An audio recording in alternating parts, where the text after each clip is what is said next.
तो आइए शुरू करते हैं उपन्यास गोदान खंड 3।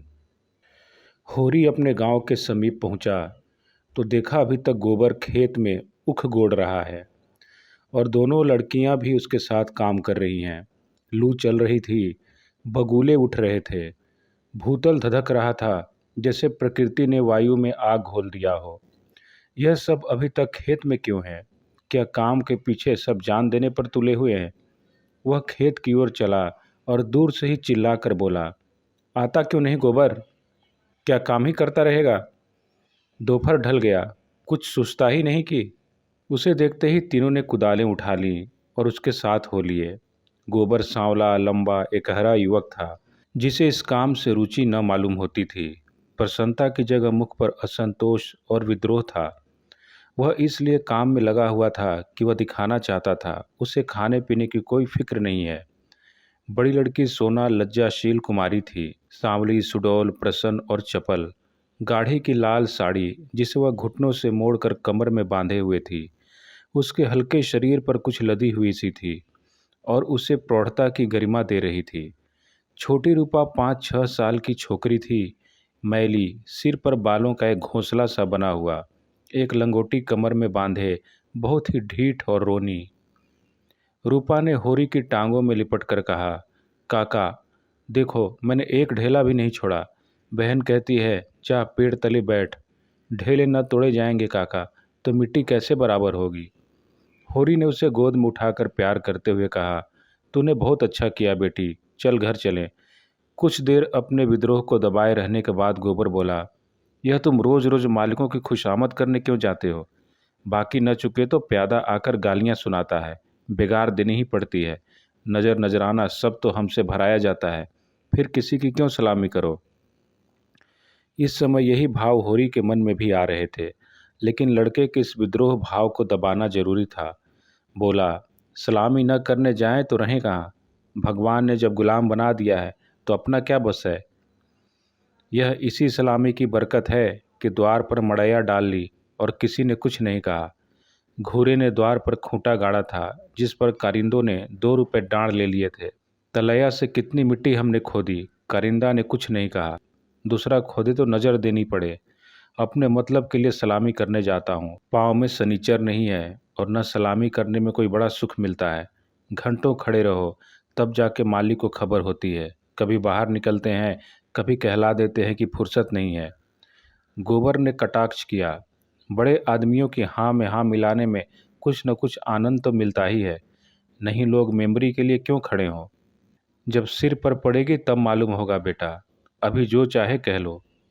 पहले मैं भी यही बातें सोचा करता था, पर अब मालूम हुआ कि हमारी गर्दन दूसरों के पैरों के नीचे दबी हुई है, अकड़ कर निबाह नहीं हो सकता। पिता पर अपना क्रोध उतारकर गोबर कुछ शांत हो गया और चुपचाप चलने लगा। सोना ने देखा रूपा बाप की गोद में चढ़ी बैठी है तो ईर्ष्या हुई। उसे डांट कर बोली, अब गोद से उतरकर पाँव पाँव क्यों नहीं चलती? क्या पाँव टूट गए हैं?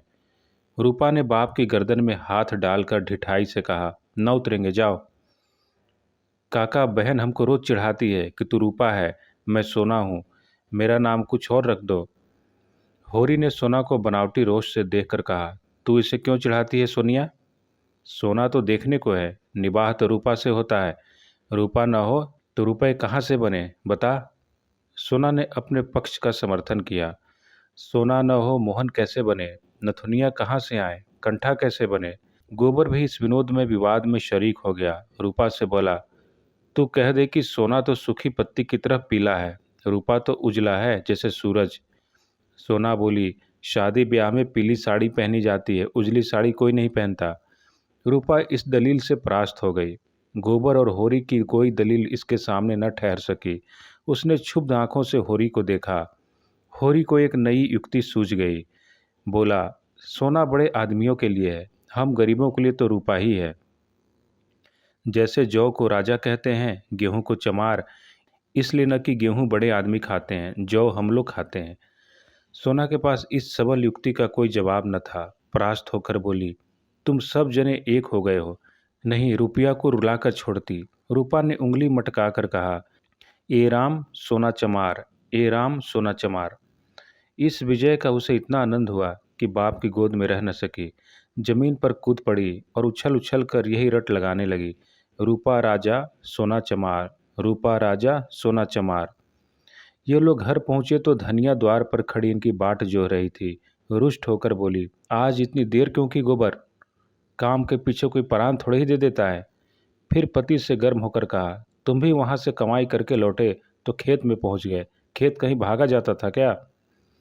द्वार पर कुआं था। होरी और गोबर ने एक एक कलसा पानी सिर पर उड़ेला, रूपा को नहलाया और भोजन करने गया। जौ की रोटियां थीं, पर गेहूं जैसी सफ़ेद और चिकनी। अरहर की दाल थी जिसमें कच्चे आम पड़े हुए थे। रूपा बाप की थाली में खाने बैठी। सोना ने उसे ईर्ष्या भरी आंखों से देखा, मानो कह रही थी, वाह रे दुलार। धनिया ने पूछा, मालिक से क्या बातचीत हुई? होरी ने लोटा भर पानी चढ़ाते हुए कहा, यही तहसील वसूल की बात थी और क्या। हम लोग समझते हैं बड़े आदमी बहुत सुखी होंगे, लेकिन सच पूछो तो वह हमसे ही ज़्यादा दुखी हैं। हमें अपने पेट की चिंता है, उन्हें हजारों चिंताएं घेरी रहती हैं। राय साहब ने और क्या क्या कहा था, वह कुछ होरी को याद न था। उस सारे कथन का खुलासा मात्र उसके स्मरण में चिपका हुआ रह गया था। गोबर ने व्यंग किया, तो फिर अपना इलाका हमें क्यों नहीं दे देते? हम अपने खेत, बैल, हल, कुदाल सब उन्हें देने को तैयार हैं। करेंगे बदला? यह सब धूर्तता है, निरी मोटमर्दी। जिसे दुख होता है वह दर्जनों मोटरें नहीं रखता, महलों में नहीं रहता, हलवा पूरी नहीं खाता और न नाच रंग में लिप्त रहता है। मजे से राज का सुख भोग रहे हैं, उसी पर दुखी हैं। होरी ने झुंझला कर कहा, अब तुमसे बहस कौन करे भाई? जायदाद किसी से छोड़ी जाती है कि वहीं छोड़ देंगे? हम ही को खेती से क्या मिलता है? एक आने नफरी की मजूरी भी तो नहीं पड़ती। जो 10 रुपये महीने का भी नौकर है वह भी हमसे अच्छा खाता पहनता है, लेकिन खेतों को छोड़ा तो नहीं जाता। खेती छोड़ दें तो और क्या करें? नौकरी कहीं मिलती है? फिर मर्जाद भी तो पालना ही पड़ता है। खेती में जो मर्जाद है वह नौकरी में तो नहीं है। इसी तरह जमींदारों का हाल भी समझ लो, उनकी जान को भी तो सैकड़ों रोग लगे हुए हैं। हाकिमों को रसद पहुंचाओ, उनकी सलामी करो, अमलों को खुश करो, तारीख पर माल गुजारी न चुका दें तो हवालात हो जाए, कुड़की आ जाए।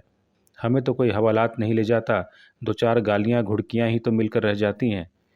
गोबर ने प्रतिवाद किया, ये सब कहने की बातें हैं। हम लोग दाने दाने को मोहताज हैं, देह पर साबित कपड़े नहीं हैं। चोटी का पसीना एड़ी तक आता है, तब भी गुजर नहीं होता। उन्हें क्या, मजे से गद्दी मसनद लगाए बैठे हैं। सैकड़ों नौकर चाकर हैं, हजारों आदमियों पर हुकूमत है। रुपए न जमा होते हों, पर सुख तो सभी तरह का भोगते हैं। धन लेकर आदमी और क्या करता है? तुम्हारी समझ में हम और वह बराबर हैं। भगवान ने तो सबको बराबर ही बनाया है। यह बात नहीं है बेटा, बड़े बड़े भगवान के घर से बनकर आते हैं। संपत्ति बड़ी तपस्या से मिलती है। उन्होंने पूर्व जन्म में जैसे कर्म किए हैं उसका आनंद भोग रहे हैं। हमने कुछ नहीं संचा तो भोगे क्या? यह सब मन को समझाने की बातें हैं। भगवान सबको बराबर बनाते हैं। यहाँ जिसके हाथ में लाठी है वह गरीबों को कुचलकर बड़ा आदमी बन जाता है। यह तुम्हारा भ्रम है। मालिक आज भी 4 घंटे रोज भगवान का भजन करते हैं, जिसके बल पर यह भजन भाव और दान धर्म होता है। अपने बल पर नहीं, किसान के बल पर और मजदूरों के बल पर। यह पाप का धन कैसे पचे? इसलिए दान धर्म करना पड़ता है। भगवान का भजन भी इसीलिए होता है। भूखे नंगे रहकर भगवान का भजन करें तो हम भी देखें। हमें कोई दोनों जून खाने को दे तो हम आठों पहर भगवान का जाप ही करते रहें। एक दिन खेत में उख गोड़ना पड़े तो सारी भक्ति भूल जाए। होरी ने हार कर कहा, अब तुम्हारे मुंह कौन लगे भाई? तुम तो भगवान की लीला में भी टांग अड़ाते हो। तीसरे पहर गोबर कुदाल लेकर चला तो होरी ने कहा, जरा ठहर जाओ बेटा, हम भी चलते हैं। तब तक थोड़ा सा भूसा निकाल कर रख दो। मैंने भोला को देने को कहा है, बेचारा आजकल बहुत तंग है। गोबर ने अवज्ञा भरी आंखों से देखकर कहा, हमारे पास बेचने को भूसा नहीं है। बेचता नहीं हूँ भाई, यूं ही दे रहा हूँ। वह संकट में है, उसकी मदद तो करनी ही पड़ेगी। हमें तो उन्होंने कभी ये गाय नहीं दे दी। दे तो रहा था पर हमने ली ही नहीं। धनिया मटक कर बोली, गाय नहीं, वह दे रहा था। इन्हें गाय दे देगा? आंख में अंजन लगाने को कभी चिल्लू भर दूध तो भेजा नहीं, गाय देगा। होरी ने कसम खाई, नहीं, जवानी कसम, अपनी परछाई गाय दे रहा था। हाथ तंग है, भूसा चारा नहीं रख सके, अब एक गाय बेचकर भूसा लेना चाहते हैं। मैंने सोचा संकट में पड़े आदमी की गाय क्या लूँगा। थोड़ा सा भूसा दिए देता हूँ, कुछ रुपए हाथ आ जाएंगे तो गाय ले लूँगा, थोड़ा थोड़ा करके चुका दूंगा। 80 रुपए की है, मगर ऐसी की आदमी देखता रहे। गोबर ने आड़े हाथों लिया। तुम्हारा यही धर्मात्मापन तो तुम्हारी दुर्गत कर रहा है। साफ साफ तो बात है, 80 रुपए की गाय है, हमसे 20 रुपए का भूसा ले ले और गाय हमें दे दे। 60 रुपए रह जाएंगे, वो हम धीरे धीरे दे देंगे। होरी रहस्यमय ढंग से मुस्कुराया। मैंने ऐसी चाल सोची है कि गाय सेंत मेत में हाथ आ जाए, कहीं भोला की सगाई ठीक करनी है बस। 2-4 मन भूसा तो खाली अपना रंग जमाने को देता हूँ। गोबर ने तिरस्कार किया। गोबर ने तिरस्कार किया। तो तुम अब सबकी सगाई ठीक करते फिरोगे? धनिया ने तीखी आंखों से देखा। अब ही तो एक उद्यम रह गया है, नहीं देना है हमें भूसा किसी को। यहाँ भोली भाली किसी का कर्ज नहीं खाया है। होरी ने अपनी सफाई दी। अगर मेरे जतन से किसी का घर बच जाए तो इसमें कौन सी बुराई है? गोबर ने चिल्लम उठाई और आग लेने चला गया। उसे यह झमेला बिल्कुल नहीं भाता था। धनिया ने सिर हिलाकर कहा, जो उनका घर बसाएगा वो 80 रुपए की गाय लेकर चुप ना होगा, एक थैली गिनवाएगा। होरी ने पुचारा दिया। मैं यह जानता हूँ, लेकिन उनकी भलमनसी भी तो देखो। मुझसे जब मिलता है तेरा बखान ही करता है। ऐसी लक्ष्मी है, ऐसी सलीकेदार है। धनिया के मुख पर स्निग्धता झलक पड़ी। मन भाए मुड़िया हिलाए वाले भाव से बोली, मैं उनके बखान की भूखी नहीं हूँ, अपना बखान धरे रहे। होरी ने स्नेह भरी मुस्कान के साथ कहा, मैंने तो कह दिया भैया, वह नाक पर मक्खी भी बैठने नहीं देती, गालियों से बात करती है, लेकिन वह यही कहे जाए कि वह औरत नहीं लक्ष्मी है। बात यह है कि उसकी घरवाली जवान की बड़ी तेज थी। बेचारा उसके डर के मारे भागा भागा फिरता था। कहता था, जिस दिन तुम्हारी घरवाली का मुंह सवेरे देख लेता हूँ, उस दिन कुछ न कुछ जरूर हाथ लगता है। मैंने कहा, तुम्हारे हाथ लगता होगा, यहाँ तो रोज़ देखते हैं, कभी पैसे से भेंट ही नहीं होती। तुम्हारे भाग ही खोटे हैं तो मैं क्या करूं? लगा अपनी घरवाली की बुराई करने। भिखारी को भीख तक नहीं देती थी, झाड़ू लेकर मारने दौड़ती थी। लालचीन ऐसी थी कि नमक तक दूसरों के घर से मांग लाती थी। मरने पर किसी की क्या बुराई करूं, मुझे देखकर जल उठती थी।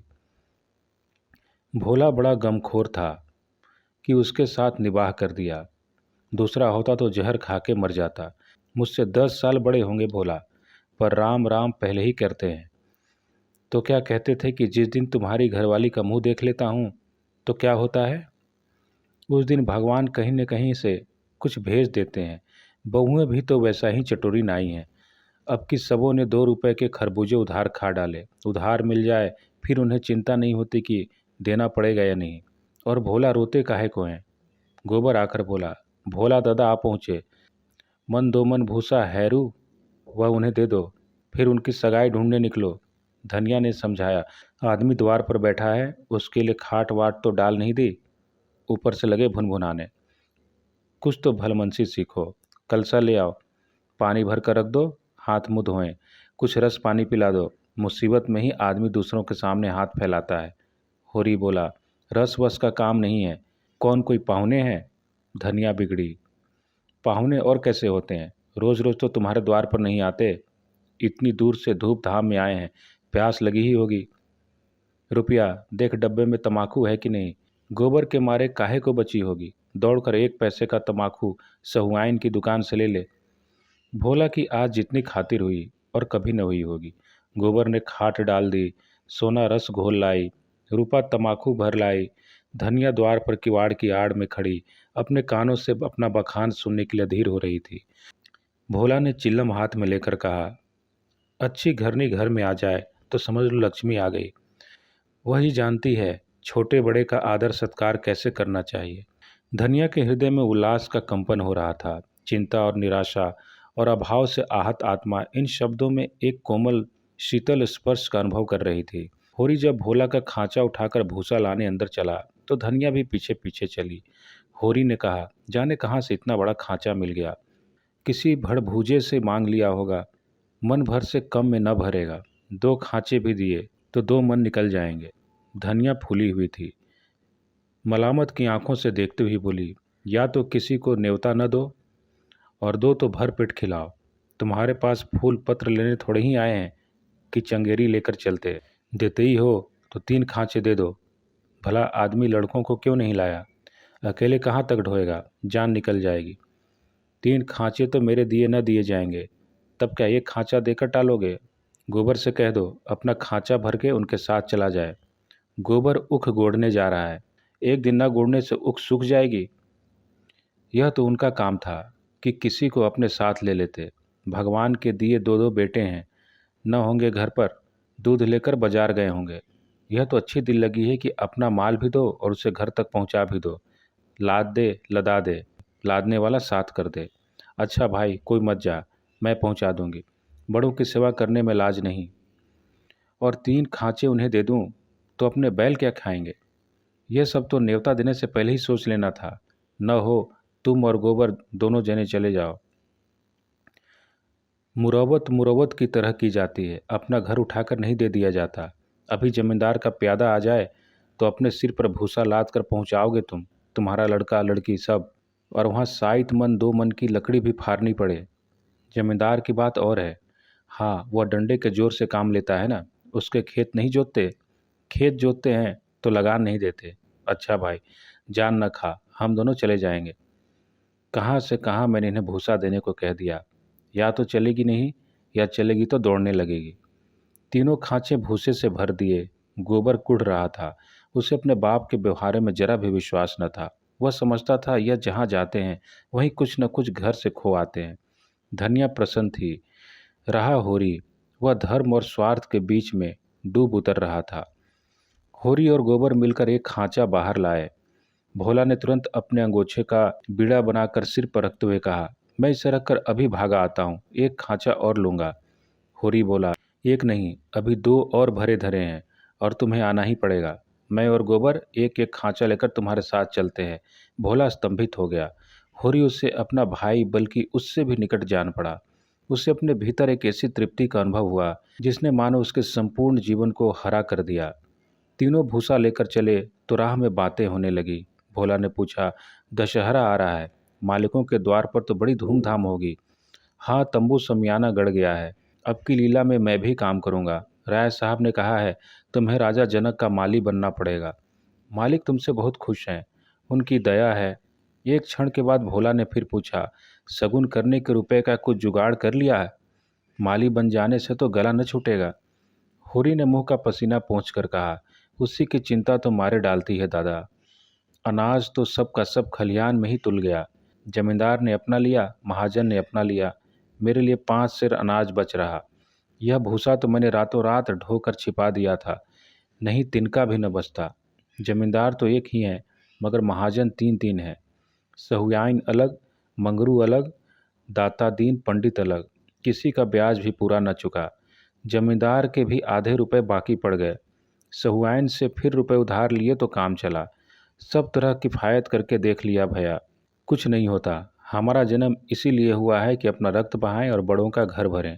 मूल का दुगना भर सूद भर चुका, पर मूल ज्यों का त्यों सिर पर सवार है। लोग कहते हैं सर्दी गर्मी में तीरथ व्रत में हाथ बांध कर खर्च करो। मुद्दा रास्ता कोई नहीं दिखाता। राय साहब के बेटे ने ब्याह में 20,000 लुटा दिए, उनसे कोई कुछ नहीं कहता। मंगरू ने अपने बाप के क्रियाक्रम में 5,000 लगाए, उनसे कोई कुछ नहीं पूछता। वैसा ही मर्जा तो सबका है। भोला ने करुण भाव से कहा, बड़े आदमियों की बराबरी तुम कैसे कर सकते हो भाई? आदमी तो हम भी हैं। कौन कहता है कि हम तुम आदमी हैं?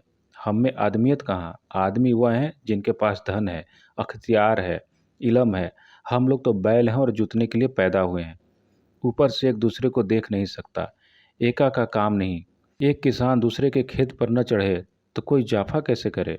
प्रेम तो संसार से उठ गया है। बूढ़ों के लिए अतीत के सुखों और वर्तमान के दुखों और भविष्य के सर्वनाश से ज़्यादा मनोरंजक और कोई प्रसंग नहीं होता। दोनों मित्र अपने अपने दुखड़े रोते रहे। भोला ने अपने बेटों के करतूत सुनाए, होरी ने अपने भाइयों का रोना रोया, और तब कुएं पर पहुंचकर बोझ रखकर पानी पीने के लिए बैठ गए। गोबर ने बनिए से लोटा मांगा और पानी खींचने लगा। भोला सहृदयता से पूछा, अलगौझे के समय तो तुम्हें बड़ा रंज हुआ होगा, भाइयों को तो तुमने बेटों की तरह पाला था। होरी आर्द्र कंठ से बोला, कुछ न पूछो दादा, यही जी चाहता था कि कहीं जाके डूब मरूं। मेरे जीते जी सब कुछ हो गया। जिनके पीछे अपनी जवानी धूल में मिला दी वही मेरे मुद्दई हो गए। और झगड़े की जड़ क्या थी? यही कि मेरी घरवाली हार में काम करने क्यों नहीं जाती।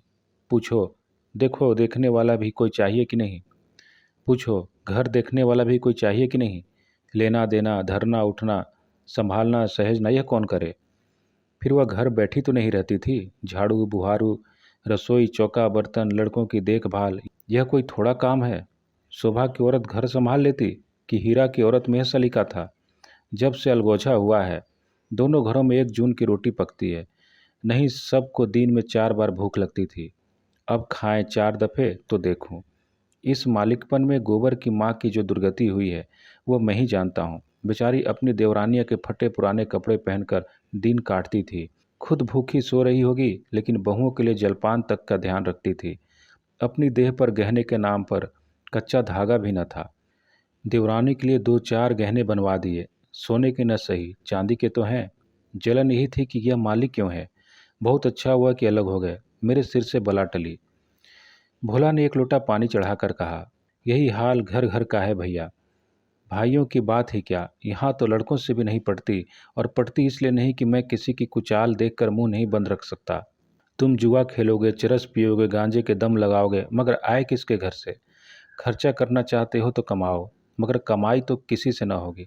खर्च दिल खोर कर करेंगे। जेठा कमाता सौदा लेकर बाजार जाएगा और आधे पैसे गायब। पूछो तो कोई जवाब नहीं। छोटा जंगी है। वह संगत के पीछे मतवाला रहता है। सांझ हुई और ढोल मजीरा लेकर बैठ गए।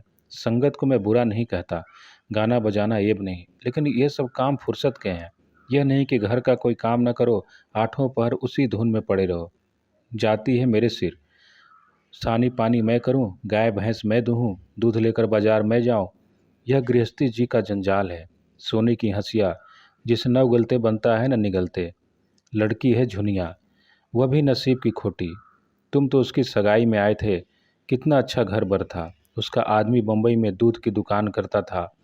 उन दिनों वहाँ हिंदू मुसलमान में दंगा हुआ तो किसी ने उसके पेट में छुरा भोंक दिया। घर ही चौपट हो गया। वहाँ अब उसका निबाह नहीं। जाकर लिवा लाया कि दूसरी सगाई कर दूंगा मगर वह राजी ही नहीं होती। और दोनों भावजे हैं कि रात दिन उसे जलती रहती हैं। घर में महाभारत मचा रहता है। विपत में मारी यहाँ आई यहाँ भी चैन नहीं। इन्हीं दुखड़ों में रास्ता कट गया। भोला का पुरवा था तो छोटा मगर बहुत गुलजार। अधिकतर अहीर ही बसते थे और किसानों को देखकर इनकी दशा बहुत बुरी न थी। भोला गांव का मुखिया था। द्वार पर बड़ी सी चरनी थी जिस पर 10-12 गायें भैंसें खड़ी सानी खा रही थीं। वो सारे में एक बड़ा सा तख्त पड़ा था जो शायद 10 आदमियों से भी न उठता। किसी खूंटी पर ढोलक लटक रही थी किसी पर मजीरा। एक ताक पर कोई पुस्तक बस्ते में बांधी रखी हुई थी जो शायद रामायण हो। दोनों बहुएं सामने बैठी गोबर पाथ रही थीं और झुनिया चौखट पर खड़ी थी। उसकी आंखें लाल थीं और नाक के सिरे पर भी सुखीर थी। मालूम होता था अभी रोकर उठी है। उसके मांसल स्वस्थ सुगठित अंगों में मानो यौवन की लहरें मार रहा था। मुंह बड़ा और गोल था। कपोल फूले हुए आंखें छोटी और भीतर धंसी हुई। माथा पतला और वक्ष पर उभार और गात का वही गुदगुदापन आंखों को खींचता था। उस पर छपी हुई गुलाबी साड़ी उसे और भी शोभा प्रदान कर रही थी। भोला को देखते उसने लपक कर उसके सिर से खांचा उतरवाया। भोला ने गोबर और होरी के खांचे उतरवाए और झुनिया से बोले, पहले एक चिलम भर ला, फिर थोड़ा सा रस बना ले। पानी न हो तो गगरा ला, मैं खींच दूँ। होरी महतो को पहचानती है ना। फिर होरी से बोला, घरनी के बिना घर नहीं रहता भैया। पुरानी कहावत है, नाटन खेती बहुरियन घर। नाटे बैल क्या खेती करेंगे और बहुएं क्या घर संभालेंगी। जब से इनकी माँ मरी है जैसे घर की बरकत ही उठ गई। बहुएं आटा पाथ लेती हैं। घर गृहस्थी चलाना क्या जाने। हाँ मुंह चलाना खूब जानती हैं। लौंडे कहीं फड़ पर जमे होंगे। सब के सब आलसी हैं कामचोर। जब तक जीता हूँ इनके पीछे मरता हूँ। मर जाऊंगा तो आप ही सिर पर हाथ धर कर रोएंगे। लड़की भी वैसी ही है। छोटा सा ओढ़ौना भी करेगी तो भून भुना कर। मैं तो सह लेता हूँ कसम थोड़े ही सहेगा।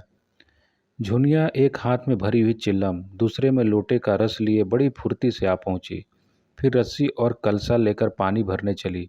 गोबर ने उसके हाथ से कलसा लेने के लिए हाथ बढ़ाकर झेपते हुए कहा, तुम रहने दो मैं भरे लाता हूँ। झुनिया ने कलसा न दिया। कुएं के जगत पर जाकर मुस्कुराती हुई बोली, तुम हमारे मेहमान हो, कहोगे एक लोटा पानी भी किसी ने न दिया। मेहमान काहे से हो गया, तुम्हारा पड़ोसी ही तो हूँ। पड़ोसी साल भर में एक बार भी सूरत न दिखाए तो मेहमान ही है। रोज रोज आने से मरजाद भी तो नहीं रहती। झुनिया हंसकर तिरछी नज़रों से देखती हुई बोली, वही मरजाद तो दे रही हूँ। महीने में एक बेर आओगे, ठंडा पानी दूंगी। 15वें दिन आओगे, चिल्लम पाओगे। 7वें दिन आओगे, खाली बैठने को माची दूंगी। रोज रोज आ जाओगे, कुछ न पाओगे। दर्शन तो दोगी। दर्शन देने के लिए पूजा करनी पड़ेगी। यह कहते कहते जैसे उसे कोई भूली हुई बात याद आ गई। उसका मुंह उदास हो गया। वह विधवा है। उसके नारित्व के द्वार पर पहले उसका पति रक्षक बना बैठा रहता था। वह निश्चिंत थी। अब उस द्वार पर कोई रक्षक न था, इसलिए वह उस द्वार को सदैव बंद रखती है। कभी कभी घर में सुनेपन से उतार कर वह द्वार खोलती है, पर किसी को आते देखकर भयभीत होकर दोनों पट भेड़ लेती है। गोबर ने कलसा भरकर निकाला। सबों ने रस पिया और एक चिल्लम तमाकू और पीकर लौटे। भोला ने कहा, कल तुम आकर गाय ले जाना गोबर, इस वक्त तो सानी खा रही है। गोबर की आंखें उसी गाय पर लगी हुई थीं और मन ही मन वह मुग्ध हुआ जाता था। गाय इतनी सुंदर और सुडौल है, इसकी उसने कल्पना भी नहीं की थी। होरी ने लोभ को रोक कर कहा, मंगवा लूँगा, जल्दी क्या है। तुम्हें जल्दी न हो तो हमें तो जल्दी है। उसे द्वार पर देखकर तुम्हें वह बात याद रहेगी, उसकी मुझे बड़ी फिक्र है दादा। तो कल गोबर को भेज देना। दोनों ने अपने अपने खांचे सिर पर रखे और आगे बढ़े। दोनों इतने प्रसन्न थे मानो ब्याह करके लौटे हों। होरी को तो अपनी चीर संचित अभिलाषा के पूरे होने का हर्ष था, और बिना पैसे के गोबर को इससे भी बहुमूल्य वस्तु मिल गई थी। उसके मन में अभिलाषा जाग उठी थी। अवसर पाकर उसने पीछे की तरफ देखा। झुनिया द्वार पर खड़ी थी, मन आशा की भांति अधीर, चंचल। उपन्यास गोदान का आगे का भाग खंड 4 में।